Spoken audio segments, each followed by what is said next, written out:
Tengo que decir que voy a hablar sobre el milagro, el único milagro que está repetido en los 4 evangelios.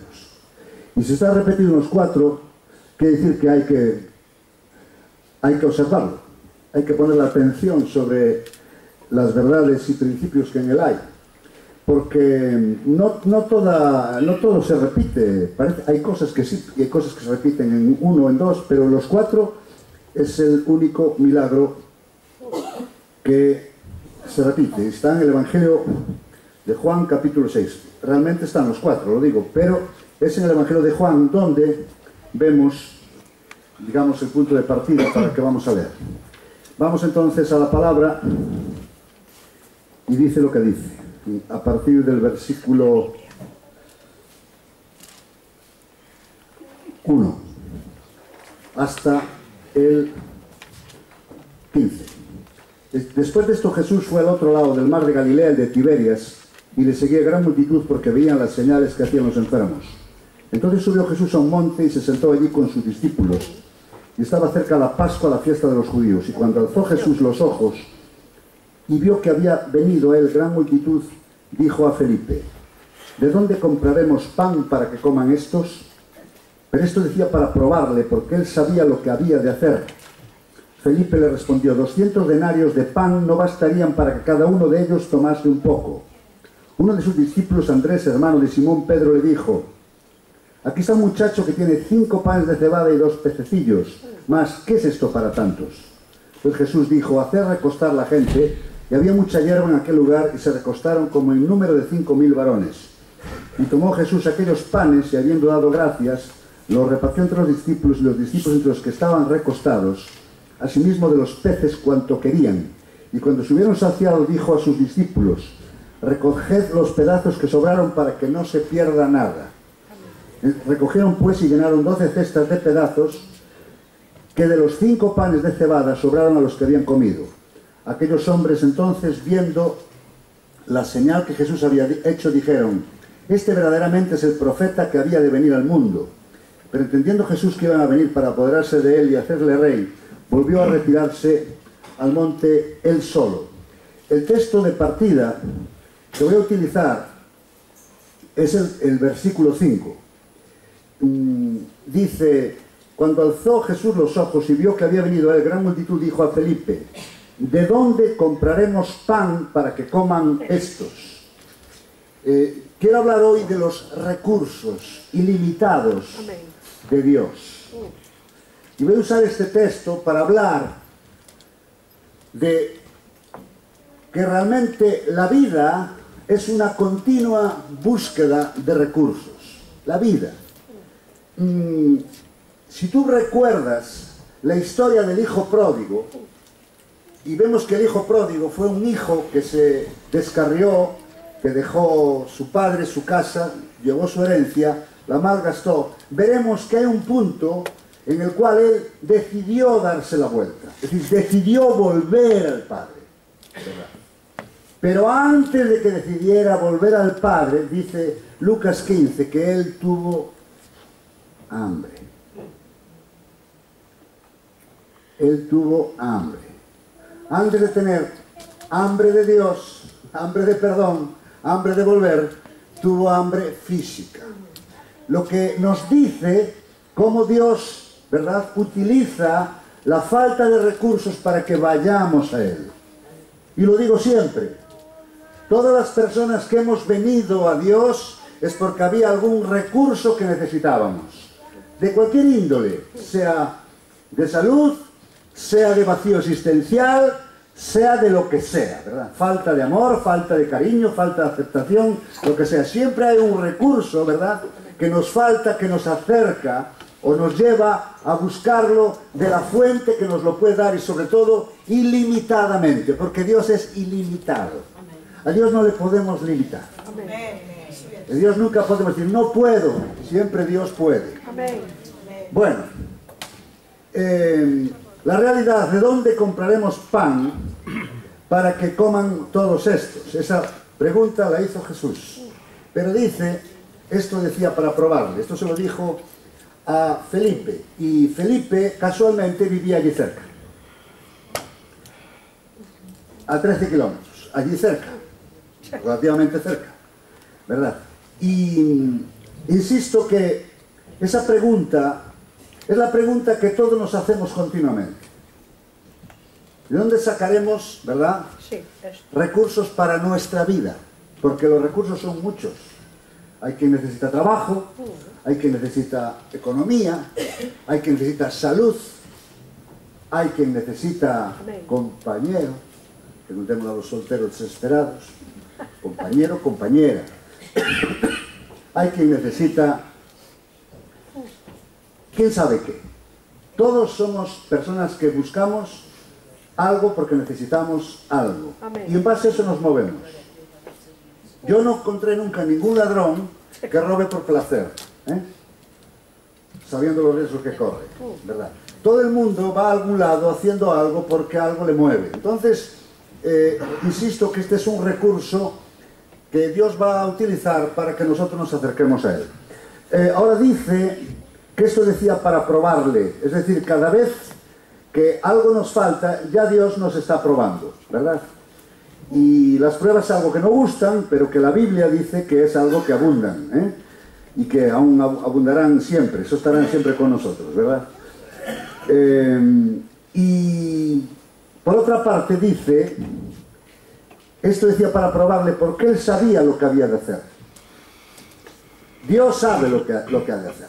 Probablemente no te guste, probablemente no lo sepas, probablemente pienses que es lo contrario, pero Él sabe lo que ha de hacer. Amén. Él lo sabe. Amén. O sea, a Dios no le vamos a dar clases, no le vamos a enseñar, no le vamos a discipular nosotros, no le vamos a corregir, no le vamos a instruir, no le vamos a mandar, no le vamos a ordenar, ni menos manipular. Él sabe lo que ha de hacer. Amén. Él sabe lo que ha de hacer. Aunque, repito, probablemente a lo mejor no entra en mis cálculos, ni en mis gustos, ni en mis apetencias, ni en mis hobbies. Pero Dios sabe lo que ha de hacer. Ahora, también te digo una cosa, tú también tienes que saber lo que ha de hacer. Para eso está la palabra de Dios. No solo Dios lo sabe, es que tú también tienes que saber. Por eso vamos a hablar de principios. Y el primer principio que vamos a hablar es que, como todos sabéis, este milagro se abrió una vez que apareció un recurso, ¿verdad? Sí. ¿Y cuál fue ese recurso? ¿Qué aparecieron? ¿Os acordáis? Lo acabamos de leer, y yo creo que en la multiplicación de los panes y los peces, ¿cuál fue el recurso? El niño con la merienda. Fue el niño, el muchacho. Entonces ya el primer recurso es que hay que aprender de los niños. Hay que aprender de un muchacho, hay que aprender de este joven, de este niño. La palabra habla de muchacho-niño, más bien para abajo de la adolescencia. Un niño.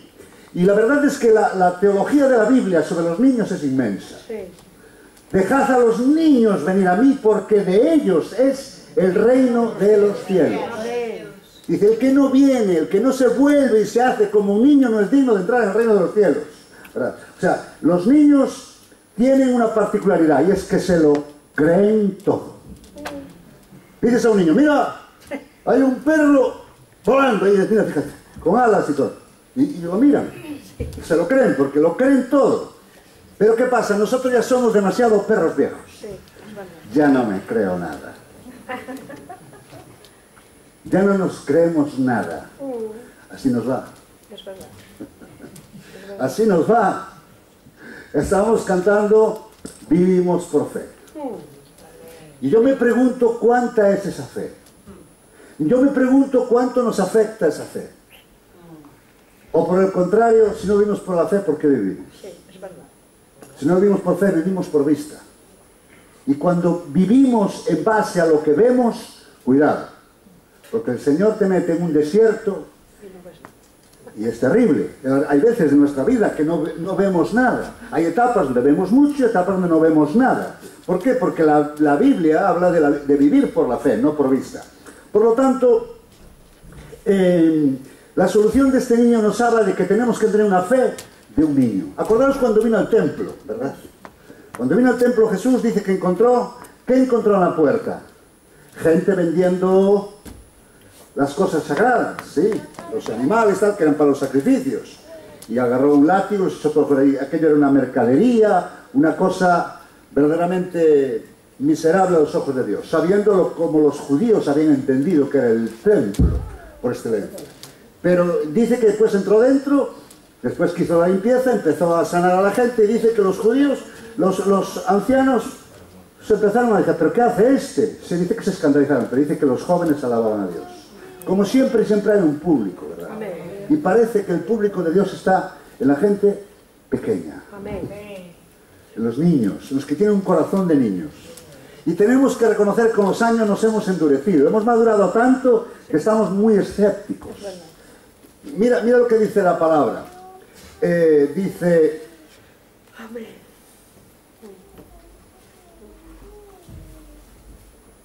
Te alabo, Padre, porque escondiste estas cosas de los sabios y entendidos y las has revelado a los niños. Fíjate, escondiste esta cosa de los sabios y ¿qué? Y entendido. Lo que no entendemos no entra. Lo que no entiendo no lo creo. Y aquí dice, escondiste estas cosas de los sabios y entendidos. Las revelaste a los niños. Amén. Un niño no lo entiende todo, pero por eso lo cree todo. Amén. A veces, ¿verdad? Tenemos la vida tan calculada, tan controlada, tan determinada, tan escrita y dirigida, que cuando Dios dice algo, ¿verdad?, nos choca. Por eso Él esconde estas cosas de los sabios y entendidos. Y está hablando de los sabios de sabiduría humana, ¿verdad?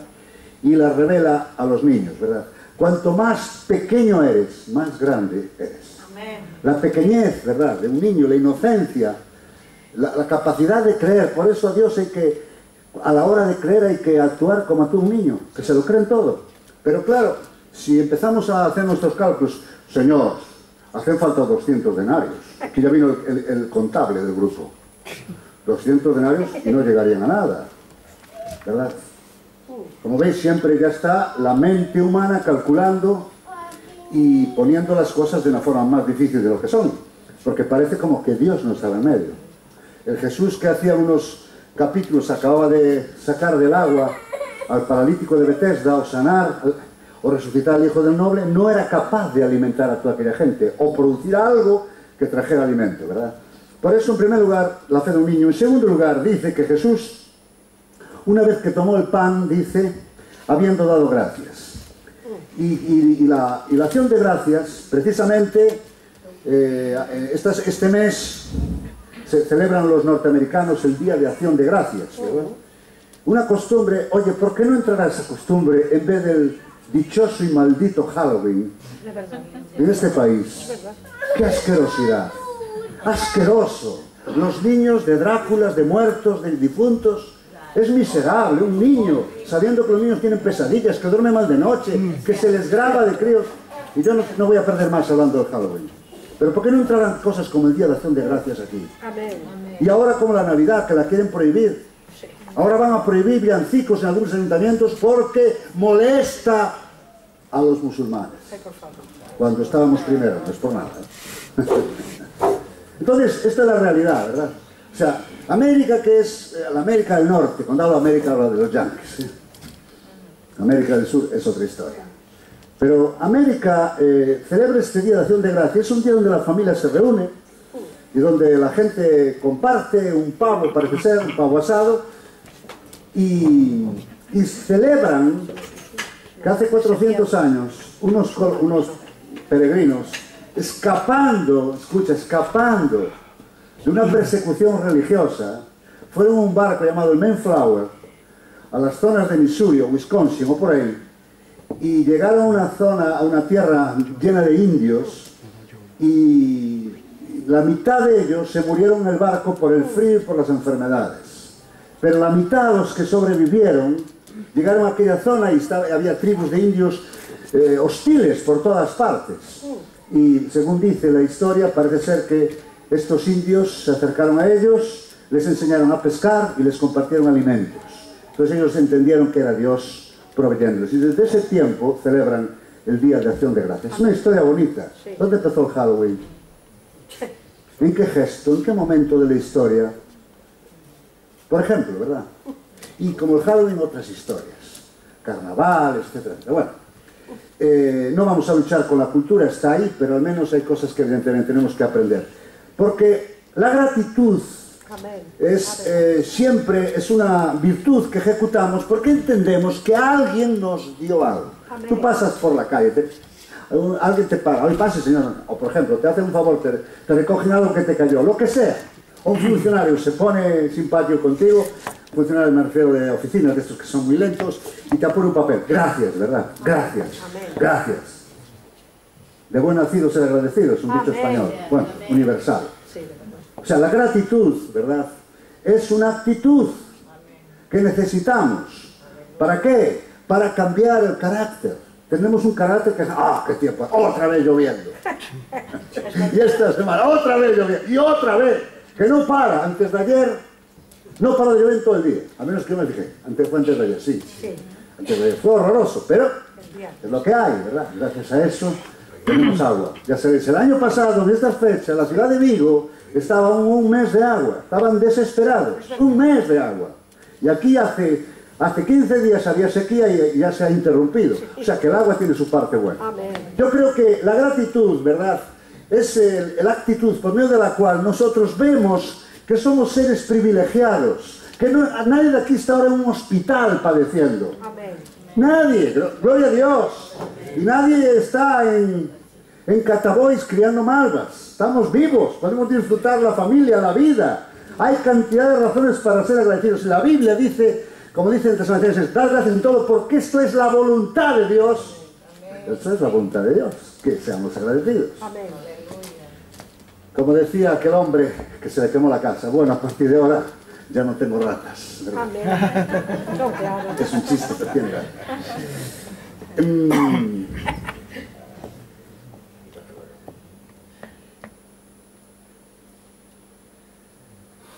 Aquellos 10 leprosos, ¿verdad? Y estamos hablando de recursos. Amén. Solo uno. Dice que solo uno volvió a dar gracias. Y dice que los 10 fueron sanos, pero el que volvió dando gracias dice que fue salvo. Amén. Es decir, que la gratitud le adquirió un recurso grande a su vida. Era sano, pero era también salvo. Amén. Porque la sanidad le iba a servir, evidentemente, para el aquí, pero la salvación le iba a servir para el aquí y el allá. Amén. ¿Por qué? Porque la gratitud hace aumentar los recursos. La gratitud, la acción de gracias, cambia las vidas. Cuando aprendemos a ser agradecidos, nos cambia hasta el carácter, ¿verdad? Por eso es importante aprender a agradecer a Dios por todas las cosas, porque siempre habrá más de lo que agradecer que por lo que quejarse. Siempre. Simplemente es cuestión de abrir los ojos. Por eso es bueno ser agradecidos. Y en tercer lugar, dice que una vez que dio las gracias, dice que lo repartió entre los discípulos. Repartió, evidentemente, lo que estaba haciendo era dando algo que había recibido. Aquí, como siempre, la marca es la actitud súper espiritual de dar. No te olvides que somos hijos de un Dios que dio a su Hijo. Amén. O sea, la razón de ser por la cual tú estás aquí, estás creyendo, Sí. estás siguiendo a Dios, vienes a una iglesia, quieres ser cristiano, es porque alguien se dio primero. Lo escuchábamos ahora en la cena del Señor y lo vamos a repetir. Alguien se dio primero. Amén. De tal manera amó Dios que dio. Amén.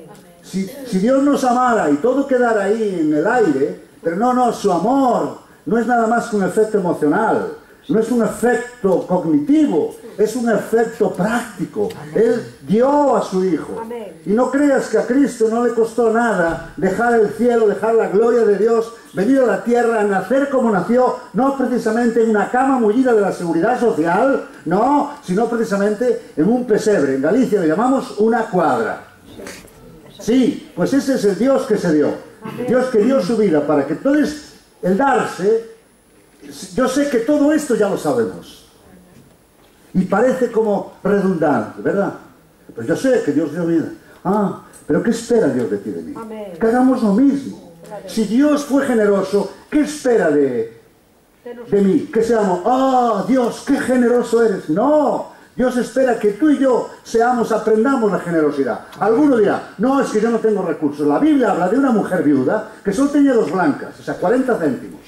Y dice que justo esa mujer dio después, porque parece ser que las ofrendas bíblicas, es como esta, estaban aquí, visibles, todo el mundo daba visiblemente, no tenían la vergüenza que tenemos nosotros.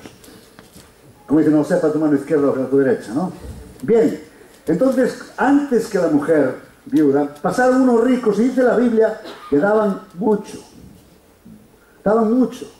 Entonces, llegó la mujer viuda, dio 2 blancas, 40 céntimos, y Jesús dijo, anda, porque se autocritica que dio todo lo que tenía.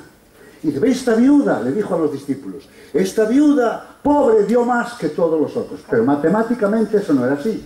Pero es que se da la casualidad que las matemáticas de Dios no coinciden con las matemáticas que nos enseñan en la escuela. No coinciden.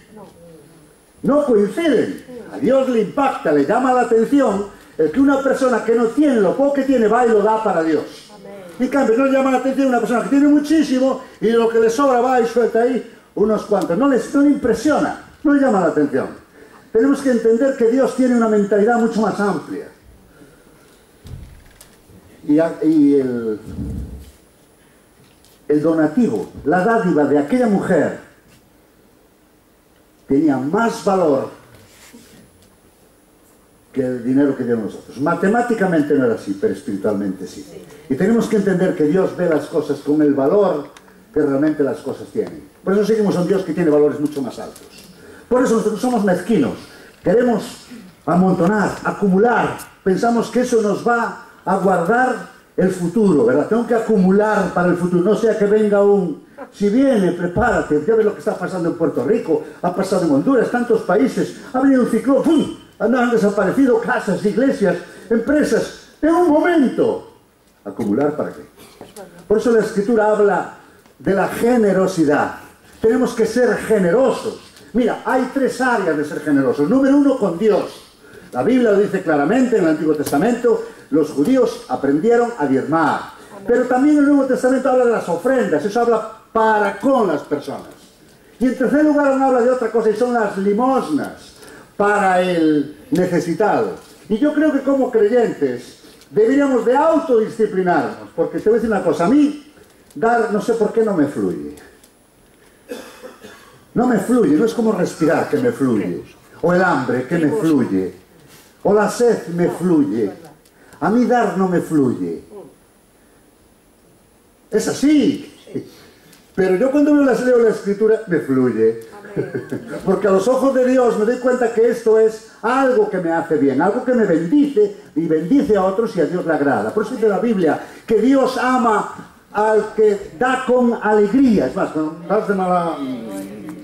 Dice que no, quédate en casa. No, tranquilo, no. No has entendido el Evangelio. No has entendido a Dios. No has entendido al Señor. El Señor es generoso por naturaleza. Dice que con Cristo Él nos dará todas las demás cosas. Y si Él dice, dad y se os dará, es que si damos, se nos dará. Pero dice, el que siembra escasamente segará. Pero el que siembra generosamente va a recoger.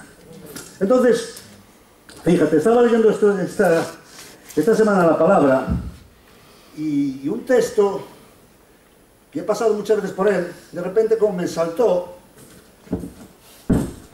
es 2 de Corintios 8.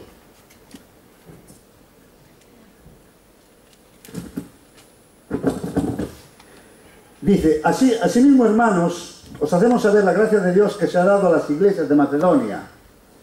Dice, que en grande prueba de tribulación, número 1, tribulación. Dice, la abundancia de su gozo y de su profunda pobreza, número 2, profunda pobreza. ¿Qué será profunda pobreza? Mira, la profunda pobreza es pobreza profunda. Os encantó la revelación, ¿verdad? Y dice, que en grande prueba de tribulación, la abundancia de su gozo y su profunda pobreza abundaron en riquezas de su generosidad. Pero ¿cómo podían dar si no tenían? A ver, pero dieron. Y dice, porque doy testimonio, con agrado han dado conforme a sus fuerzas y aún más allá de sus fuerzas, pidiéndonos con muchos ruegos que les concediésemos el privilegio de participar en este servicio para los santos. Esta era gente que había entendido el Evangelio. Y te voy a decir algo. Profunda pobreza, grande tribulación, abundaron en riqueza de su generosidad, pero dice que tenían abundante gozo. Amén. Amén. O sea, estos no estaban desgraciados. Oh, No dieron y se quedaron más pobres, se quedaron más ricos. El bolsillo más vacío, pero la sonrisa. amén. ¿Te has preguntado alguna vez por qué no hay demasiado gozo en tu vida? Yo te animo y te invito y te desafío Amén. a que a pesar de que no tengas un compromiso, una disciplina para darle a Dios, dar ofrendas y dar a limosnas a los pobres. Amén. Yo lo tengo como disciplina en mi vida. Repito, yo ningún mes digo, aleluya, gloria a Dios, diezmos, ofrendas y limosnas. A mí no me fluye, pero cuando los doy, el gozo me viene. Amén. Amén. Esto funciona así. Sí. Uno desde fuera, ¡oh! ¡Oh! Mira a Cristo, mírale a Él. Es el único al que seguimos y que realmente ha hecho lo que nosotros nunca, jamás podríamos hacer, dar su vida. Si Él da su vida, ahora voy yo y le suelto una propinita, ¿verdad? Suelto unas moneditas. No, Dios quiere, ¿verdad?, que le agrademos en la medida de lo que Él ha dado, nosotros también nos demos. Dice que los macedónicos, o macedonios, dice que primero se dieron al Señor y luego a nosotros. Amén. Es imposible que tú entiendas esto si primero no te entregas a Dios. Imposible. Amén. Hasta que tú experimentes realmente lo que significa entregarse a Dios, y eso es una decisión de mucho calibre, no vas a entender lo que es entregarte a las personas. Porque los humanistas, con todos mis respetos, que los hay muy buenos, y gracias a Dios por muchos humanistas, Erasmo de Rotterdam era un humanista, ¿verdad? Hubo gente muy buena, pero sin embargo, en el fondo Dios no estaba de fondo, estaban ellos mismos.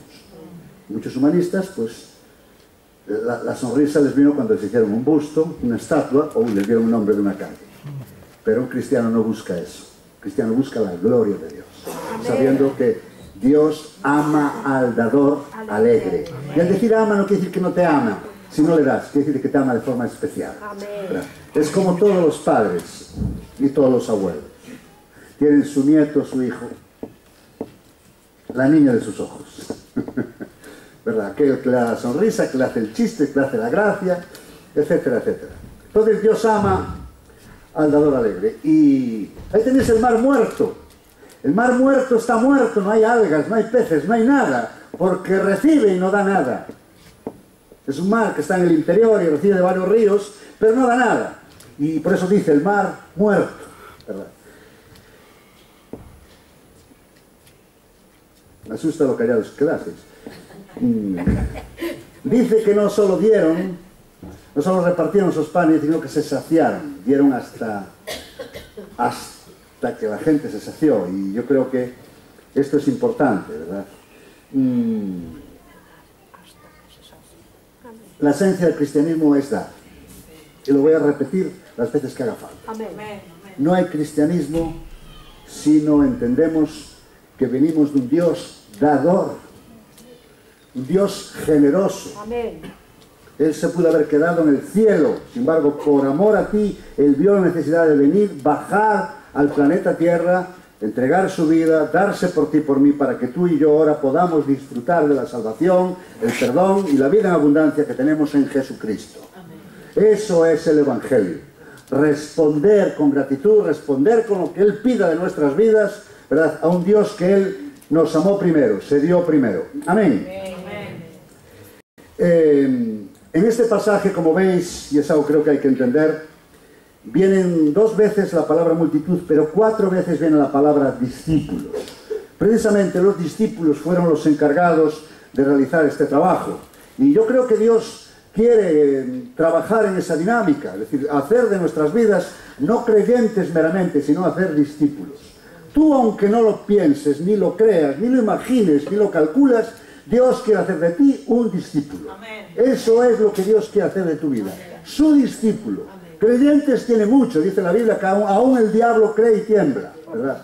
Creyentes ya tiene demasiados, necesita discípulos, gente que le sigan con todo el compromiso que eso significa. Amén. Y en último lugar, dice que una vez que se hizo la distribución, de todo lo que, de toda esta cantidad de panes y de peces. Y hay que decir que dice la Escritura, y habría en eso habría que ayudarse con los otros pasajes. Sabéis que hubo dos multiplicaciones, la de los 4.000 y la de los 5.000. Esta es la de los 5.000, cogimos la grande. Sin embargo, el texto que estamos trabajando dice que eran 5.000 sin contar las mujeres y los niños. Eso quiere decirte que los 5.000 se quedaron cortos. ¿Qué cosa? Sin contar las mujeres y los niños. ¿Y de dónde vino la solución? O sea, no contaron el que trajo la respuesta. Volviendo al tema. Si 5.000 eran los varones, ¿cuánta gente habría allí? ¿Cuánto calculamos? Tenemos que llegar a una cantidad. Aquí los textos más optimistas hablan de 15.000. Los más pesimistas hablan de 12.000. O sea que habría entre 12 y 15.000 personas. Creo que esa cantidad para verla habría que ir a Riazor un día que viene el Real Madrid, ¿no? Digo yo. Me imagino. Juntarán 12.000, 14.000 cuando viene el Real Madrid, ¿no? No, a Riazor, no. Pues ahí veremos lo que son 14 o 13 o 15.000 personas. Ahí. Yo no me hago fácil de verlo, pero es mucha gente, ¿no? Sí. Y aquí, cuando el Señor les dice, recoger los pedazos que sobran, Él lo dijo con intencionalidad. Sí, claro. Esto era lógico. O sea, creo que no me imagino a un Jesús que hace un milagro y deja todo el pan allí, asqueroso, ¿verdad? Como antiguamente. Yo recuerdo en España los tiempos donde la gente tiraba toda la calle. Vosotros no, pero yo sí lo recuerdo. Ahora han puesto papeleras, es otra cosa. Ya 40 años. Sí. Sí, ya el país está limpio, pero antes la gente tiraba todo. Como algún país del tercer mundo donde esa educación no existe. Bueno, pero la realidad es que yo no me imagino que Jesús dejara todo tirado por allí. Por eso me parece muy obvio, o sea, muy lógico, y hasta que sobra, recoger los pedazos que sobran. Pero el Señor tenía una respuesta que dar. Y es que cuando juntaron todo lo que sobró, había 12 cestas, no 13, no 14, no 11, no 10, había 12. Y ahí hay un mensaje. Es decir, que el hecho de recoger, ¿verdad? Y ahora vamos a hablar de recoger, porque la Biblia habla de recoger al mismo nivel que segar, porque el que siembra recoge o ciega, y la Biblia dice, el que no es conmigo es contra mí, y el que conmigo no recoge, desparrama. Y a mí esta palabra me hace temblar. Porque un creyente es alguien que no debe desparramar. Y no debe de perder el fruto. Un creyente, por naturaleza, por esencia, por definición y por mensaje de la Biblia, debe de recoger fruto. Debe de recogerlo. Y si no lo recoge, lo desparrama. Porque en nosotros hay herramientas suficientes para recoger fruto. Y si no lo recogemos, hay que hacerse un análisis. Hay que preguntarse por qué. ¿Falta la fe del niño? ¿Falta la gratitud? ¿O falta el dar? Como veis, la conclusión es obvia. No hace falta mucha inteligencia para entender esto. Si uno desparrama, es decir, no da nada, y el fruto es una palabra muy amplia, no vamos a hablar de él, pero el fruto es una palabra muy amplia. Pero uno se da cuenta, entonces tiene que pensar, ¿mi fe es la de este niño? ¿Estoy siendo agradecido? ¿Realmente estoy dando lo que hablamos antes? Porque si la respuesta es no, entiendo que yo estoy desparramando. Pero si la respuesta es sí, seguro que estoy dando fruto. Seguro. En alguna dimensión. ¿Verdad? Entonces, volvemos al término inicial. La pregunta es, ¿por qué Jesús les hizo recoger todo? Para que vieran que al final quedaron allí 12 cestas. ¿Qué pasó con las 12 cestas? Había 12 discípulos. Cada discípulo se llevó a casa su cesta. Bueno, a casa o a Cáritas o a Cruz Roja, no sé. Eso no lo dice aquí. Pero dice que hubo 12 cestas. Y alguien diría, claro, porque como ellos dieron, y la respuesta es no. Ellos no dieron, No. sirvieron. Amén. Repartieron. Quien dio fue el niño. ¿O tú crees que un niño que le pide la merienda y dice, claro, sí señor? ¿Qué niño es ese? Los niños son muy amantes de lo suyo. Los niños, yo veo que cada niño, sus juguetes, su papá, eso no lo comparten con nadie. O sea, cuando dio fue un gesto generoso por parte del niño. Por eso yo digo que el que dio aquí fue el niño. En contra de su perspectiva infantil. Mis juguetes, mi casa, mi papá, mis amigos, mis. Sin embargo, mi merienda, que es lo que llevaba ahí, imagino que llevaría 2 o 3 hermanitos con él y llevaba la merienda de todos. ¡La entregó! ¿Pero qué entregaron los discípulos? Su servicio. Sirvieron. ¿Sabes qué es darle 12 a 12.000 personas? A cada discípulo le tocó dar de comer a 1.000 personas mínimo. Aleluya. Y aquí hay que hablar de la cuarta cosa, y es el servicio. También en mi lectura, esta semana estaba leyendo a Josué. Cuando Josué ya había conquistado la tierra prometida, estamos en el capítulo 22. Josué, sabéis que fue el sucesor de Moisés, fue el hombre que realmente llevó al pueblo de Israel a conquistar toda la tierra prometida, o prácticamente toda. Hubo pequeñas zonas que quedaron, que después lo hicieron otros, pero en general el que hizo el reparto a las tribus de lo que Dios había prometido que les iba a dar la tierra de Canaán en herencia para ellos fue Josué. Él fue sin duda el artífice, el protagonista. Y dice, llama a todas las tribus y les da un mensaje de despedida, porque ya cada uno se iba a vivir a su zona.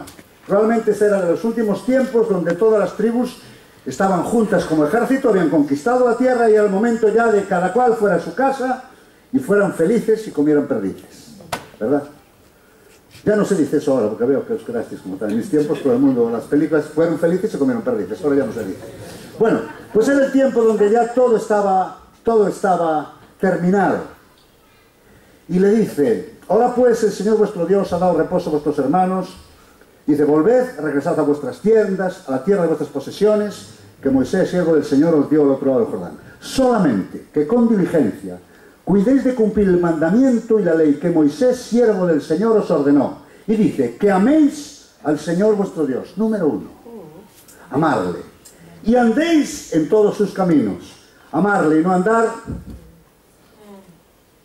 Uno tiene que andar en todos sus caminos. Que guardéis sus mandamientos y le sigáis a Él y le sirváis de todo vuestro corazón y de toda vuestra alma. No es cuestión solo de tener una relación con Dios, incluso obedecerle. Hay que dar el paso de servirle. Y aquí es donde los cristianos se paran.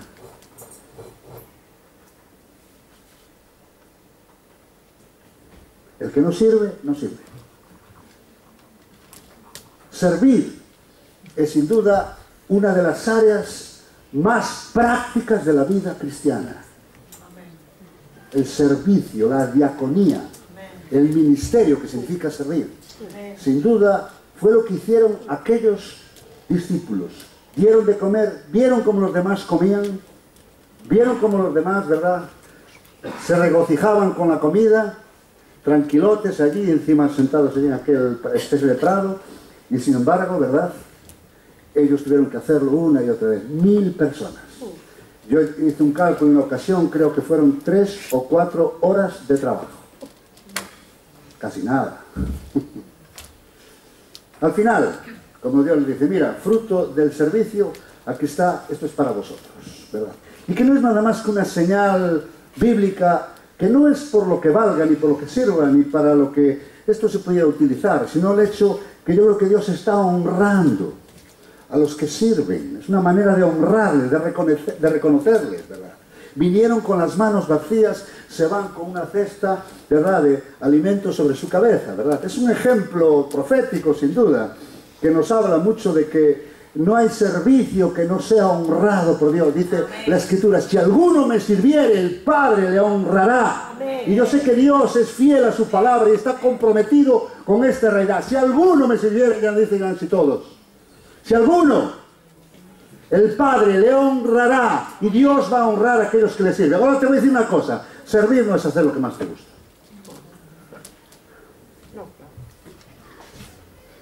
Servir no es hacer lo que te gusta. Servir precisamente es hacer lo que no te gusta. Y esta es la palabra triste que tengo que deciros. Porque si no le gusta cantar y canta, menudo servicio. Si a uno le gusta predicar y predica, menudo servicio. Yo lo digo siempre, este tiempo para mí esto es una gozada. Como tengo cosas que decir, ¿pensáis que yo estoy sirviendo? El servicio no lo veis vosotros. Es la semana que me pasó dándole vueltas. Eso es el servicio, no esto. Esto es lo más fácil, lo más bonito de todo. Por eso yo digo que servir no tiene que ver con lo que te apetece. Y hay muchas cosas que no se hacen en la vida cristiana porque no hay siervos. Faltan siervos, muchos siervos. Y por supuesto, este no es el lugar para decir qué tipo de servicio se necesita. Es obvio, es lógico, es coherente, ¿verdad? Simplemente abre tus ojos y verás que hay cantidad de cosas en las cuales se puede servir. Dios mira nuestro servicio, ¿verdad? La iglesia es un lugar donde el servicio forma parte de la vida de ella. Para eso Dios estableció también su iglesia, para que sea un lugar en el cual podamos servir. Servimos los unos a los otros. Servir es nuestro destino. De hecho, la palabra ministerio es la palabra servicio. Son palabras que se conjugan en el griego en ambas palabras. Y todos deberíamos de preguntarnos cuál es mi faceta de servicio. Todos deberíamos de preguntarnos, ¿dónde yo puedo servir? Amén. Dios mismo recogió, ¿verdad? Dice, recoged los trozos que quedan para que no se pierda nada, ¿verdad? Dios recogió la humanidad porque sembró a su Hijo Jesús. Dio lo mejor, no lo peor. A Jesús, evidentemente, su servicio, su entrega, le costó mucho. Fue algo muy doloroso, el siervo sufriente, como dice Isaías, ¿verdad? Evidentemente, Él se entregó porque Él nos amaba. De ahí viene todo. Y también espera de nosotros una respuesta. Es la realidad. Es lo que digo siempre yo. Dios, si te declara su amor, es para que tú le des una respuesta. Todos los que estamos aquí hemos estado enamorados. Todos. Todos.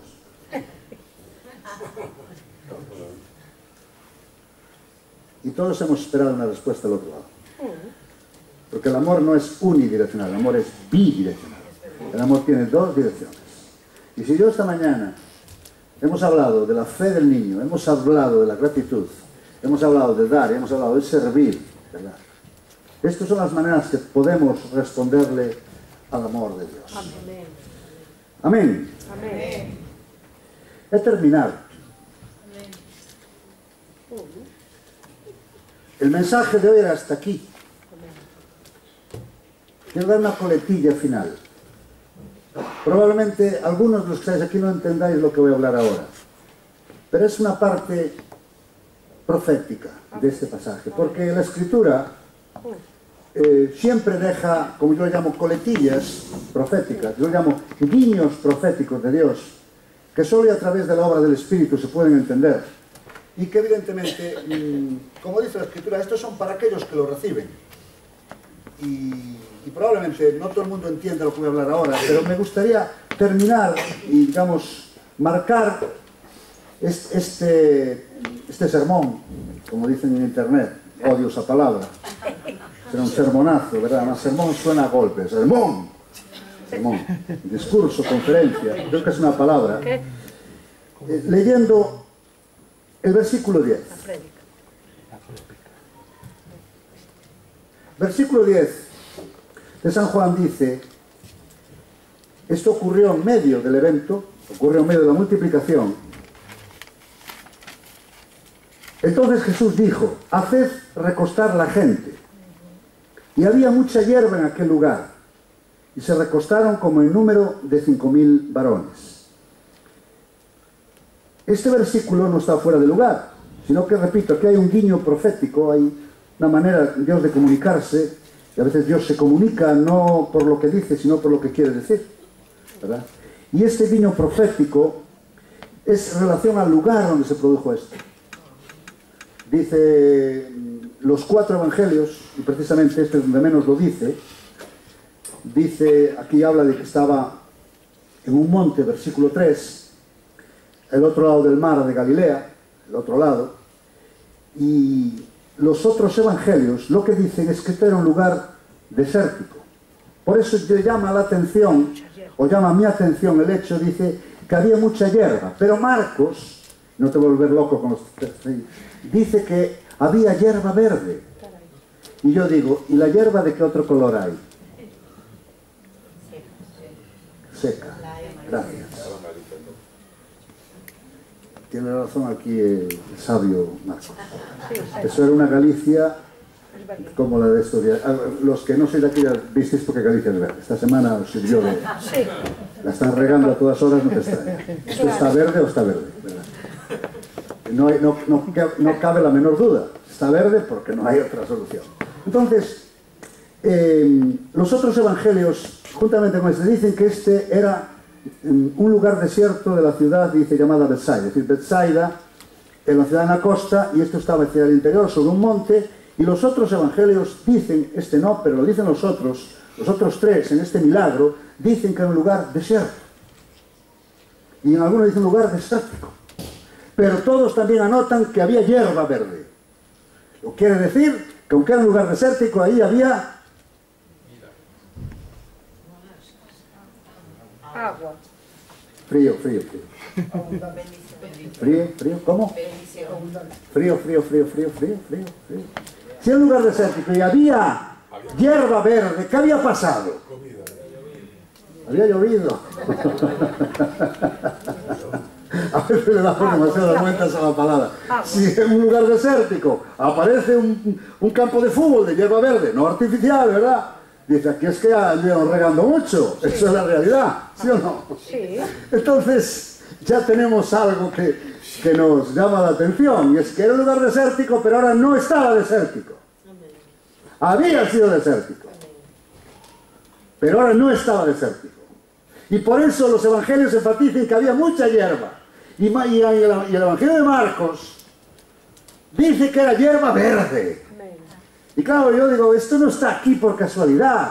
Aquí hay algún mensaje subliminal que el Señor nos quiere transmitir. Y efectivamente, la hierba, si no está verde, está seca. O no hay, o no está. Pero la hierba solo tiene las 2 variedades. La hierba verde, que es la hierba en la cual ha llovido mucho. Ha llovido mucho, y si no, mira los jardines de los ricos. Tienen ahí los aspersores, que no puedes pasar al lado porque están continuamente echando agua. Y eso hace que el césped de la hierba sea un verde especial. Por eso yo creo que aquí, ¿verdad?, hay un énfasis en que no solo veamos los principios, sino el contexto, el lugar en el cual ocurrió este milagro de multiplicación. Amén.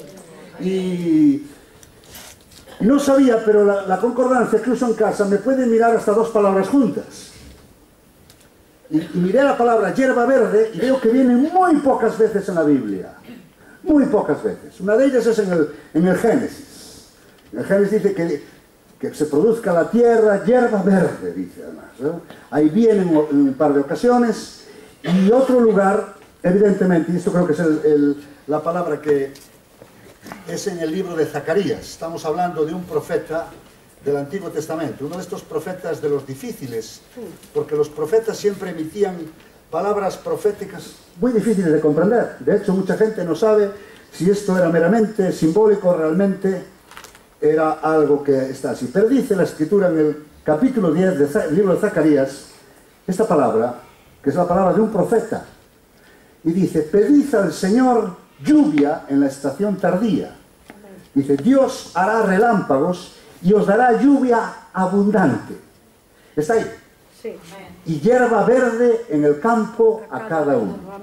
Fíjate, de repente yo entendí que aquí hay una vinculación, ¿verdad?, entre este contexto de este lugar, que era un lugar, repito, desértico, pero donde había venido lluvia, a la manera de la profecía de Zacarías. Pedid al Señor lluvia en la estación tardía. Los judíos hablaban dos estaciones, la lluvia temprana y la lluvia tardía. La lluvia tardía es la que realmente producía el fruto a raudales. La lluvia temprana daba un fruto muy somero, muy exiguo, muy liviano, ¿verdad? Pero la lluvia tardía, que es una lluvia que venía precisamente allá sobre el mes de abril judío, traía lo que daba lugar a las grandísimas cosechas. Y esta es la lluvia tardía del que está hablando en Zacarías. Dice, y el Señor os dará lluvia abundante y hierba verde en el campo. De nuevo esta palabra aparece aquí, que repito, que aparece, hierba verde aparece muy pocas veces en la Escritura. Creo que conté hasta 6 veces. Y me di cuenta que es así, que efectivamente Dios no solo hizo un milagro, sino que escogió el ambiente, el lugar profético oportuno para producir ese milagro de multitudes, y era que un lugar desértico, un lugar que no daba nada, un lugar donde evidentemente todo eran piedras, cascajos y tierra, y allí no era un lugar para alimentar a la gente, ¿verdad? Porque Dios cuando quiere alimentar busca no solo lo que va a hacer, sino dónde lo va a hacer. Y Dios no lo va a hacer en cualquier lugar. Y de un lugar que estaba destinado a ser un basurero, un lugar olvidado todo el mundo, ¿verdad? Pero un día vino esa lluvia tardía, esa lluvia del Señor. Amén. Llovió abundantemente, salió la hierba, hierba verde, y allí se asentó una multitud que fue alimentada por la mano del Señor milagrosamente. Amén. Amén. Y ahora, para postre, voy a leer el resto del capítulo de Zacarías. Amén. Amén. Sí. Dice, porque los terafines han dado vanos oráculos, y los adivinos han visto mentira, han hablado sueños vanos.